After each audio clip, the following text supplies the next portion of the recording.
Que a graça e a paz do Senhor esteja sobre a sua vida. Eu sou o Ronaldo Pontes, aqui da Igreja Assembleia de Deus, em Olambra, São Paulo.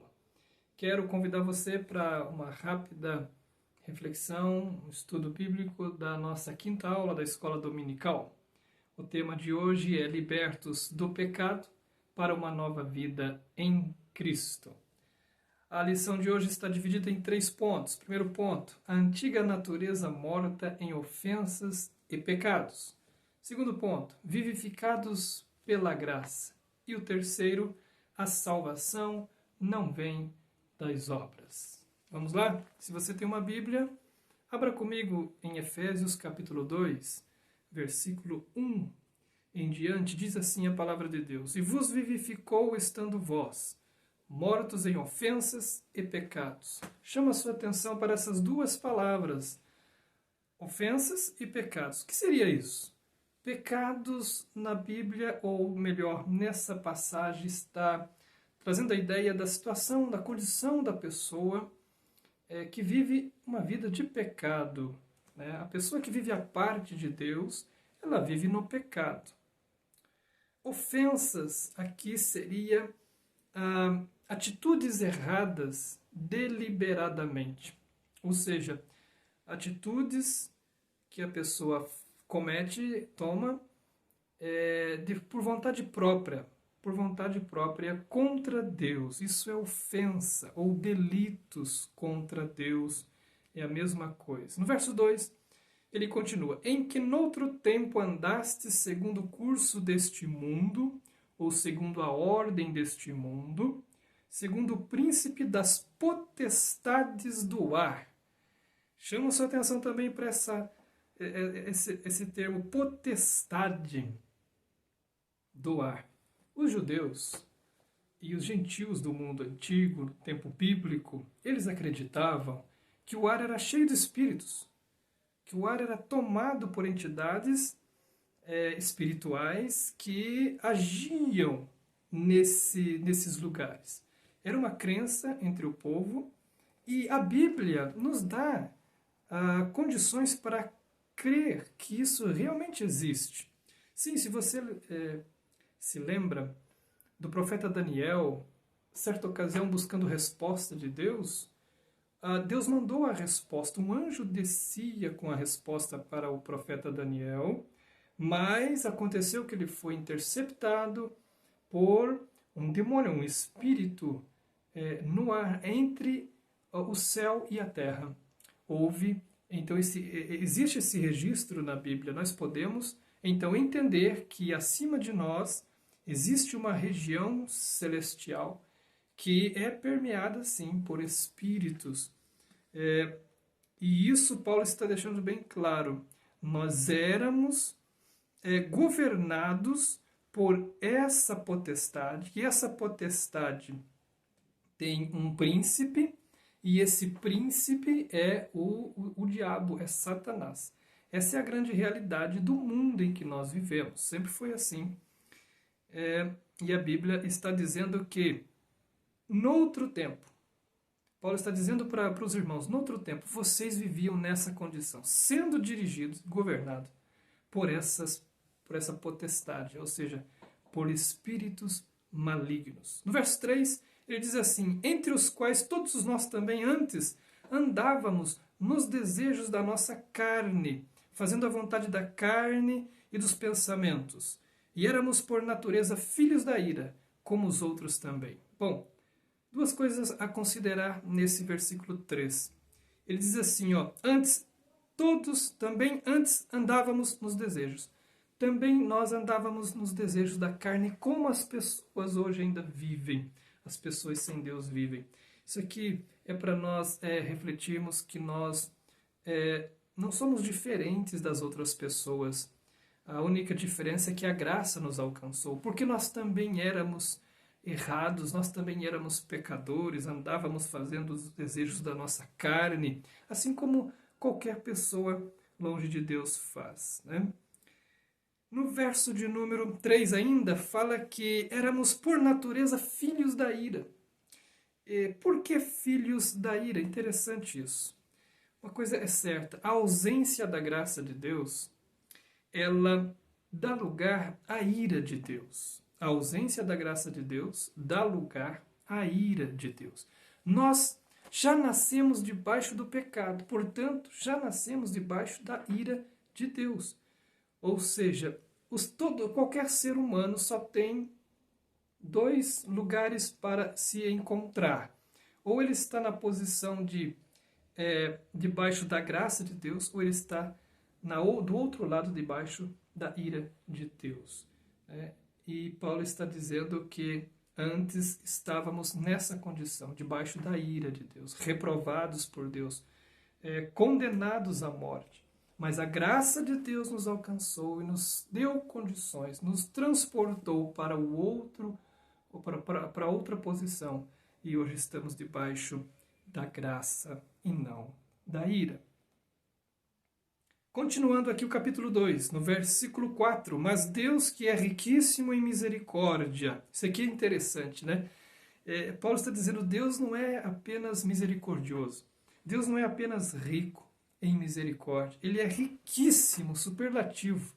Ele é riquíssimo em misericórdia pelo seu muito amor. Paulo dá ênfase também no amor, não é? Com que nos amou. Isso é glorioso, né? Isso é glorioso demais. Deus, ele é riquíssimo em misericórdia e essa é a razão de nós não sermos consumidos, de nós não estarmos mortos.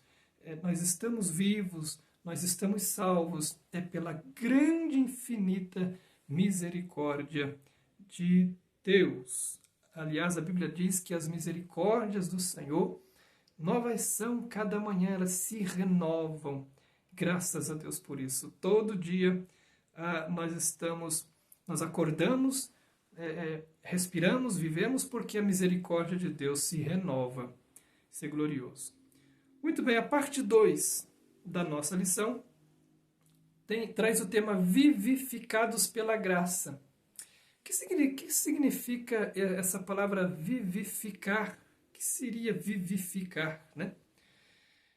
No grego, essa palavra significa tornar vivo com. Olha só que interessante, tornar vivo com. Se você pegar Romanos 6 e 11, você vai entender melhor. E eu vou ler para você. Diz assim, Romanos 6 e 11. Assim também vós, considerai-vos como mortos para o pecado, mas vivos para Deus, em Cristo Jesus, nosso Senhor. Nós fomos tornados vivos para Deus em Cristo Jesus. Ou seja, é exatamente isso que significa vivificar. É ser tornado vivo através da ressurreição de Jesus. Na ressurreição de Jesus, nós ressuscitamos com Ele. Isso é assim que se deu o processo de vivificação. Muito bem. Assento nos lugares celestiais é o próximo ponto dessa parte aqui. Deixa eu ver aqui, que eu já perdi aqui a carta aos Efésios. Mas, ao contrário dos perdidos que vão para as trevas eternas, o salvo é recebido em lugares celestiais. Ou seja, quando a Bíblia diz que nós fomos recebidos nos lugares celestiais, a Bíblia está dizendo que a partir do momento que nós aceitamos a Cristo, ao Evangelho, automaticamente nós passamos da condição de trevas, de perdido nas trevas, uma posição inferior, para uma posição superior, que é estar com Cristo, ao lado de Cristo. Nós já estamos em Cristo. E quando nós partirmos desta vida, então nos assentaremos ao lado do nosso Senhor. Estaremos com Ele, ao lado dele. Isso é interessante porque tem pessoas que não sabem para onde vão quando morrer, não tem a mínima ideia do que vai acontecer. O crente é diferente. O crente sabe que ele já está em Cristo e quando ele partir desta vida para a eternidade, ele estará assentando ao lado do seu Senhor. Isso é maravilhoso. Isso é glorioso. Mas o tempo não dá, nós precisamos avançar. Último ponto, a salvação não vem das obras. No versículo 8 diz assim: porque pela graça sois salvos, por meio da fé, e isso não vem de vós, é dom de Deus. A salvação é pela graça. Isso aqui é um ponto muito importante. Nada do que fizemos foi levado em conta na nossa salvação. Nada do que nós tínhamos foi levado em conta. Nada. Nós não somos pelagianos ou semi-pelagianos, como alguns nos acusam, que é uma doutrina que ensina a participação humana no processo da salvação. Não acreditamos nisso. Nós cremos que a nossa salvação é obra totalmente originada da graça de Deus. Pela graça de Deus nós fomos expostos ao Evangelho e Deus ativou o nosso livre-arbítrio, nos deu condições para entender o Evangelho que nos foi pregado e nós então respondemos positivamente àquela mensagem. Então, fomos salvos não por nossa atitude, mas pela graça de Deus que nos deu essa condição. A salvação também não vem das obras. Diferente de algumas religiões que ensinam e incentivam a caridade como uma espécie de barganha, de troca, não é? Como meio de salvação, nós entendemos que tudo já foi feito através de Cristo na cruz do Calvário. Nós não fazemos, portanto, obras ou boas obras para sermos salvos. Não, nós fazemos boas obras porque já somos salvos. Portanto, o cristão deve viver uma vida de boas obras. O cristão que não pratica boas obras, então ele precisa rever a sua conversão a Cristo. E para terminar, no versículo 10 de Efésios 2, a Bíblia diz assim: porque somos feitura sua, criados em Cristo Jesus, para as boas obras, as quais Deus preparou para que andássemos nelas. Assim como um carro é projetado para andar sobre rodas, não é, no asfalto, no chão, o crente também é feito em Cristo para produzir boas obras naturalmente. Nós somos, como um carro é projetado, nós fomos feitos por Cristo, nós fomos projetados para que fizéssemos boas obras. E essa deve ser a atitude natural de cada crente em Cristo Jesus. Praticar essas obras, ter essa coisa dentro de si, de forma natural, sempre procurar fazer o bem. Quem está em Cristo sempre vai fazer o bem, sempre vai amar como Cristo amou, sempre vai perdoar como Cristo perdoou, sempre vai tratar o seu semelhante como Cristo tratou as pessoas quando esteve na terra. Cristo é o nosso exemplo. Nós vivemos nas pegadas de Cristo. Nossa natureza antiga, ela era totalmente o contrário do que vivemos hoje.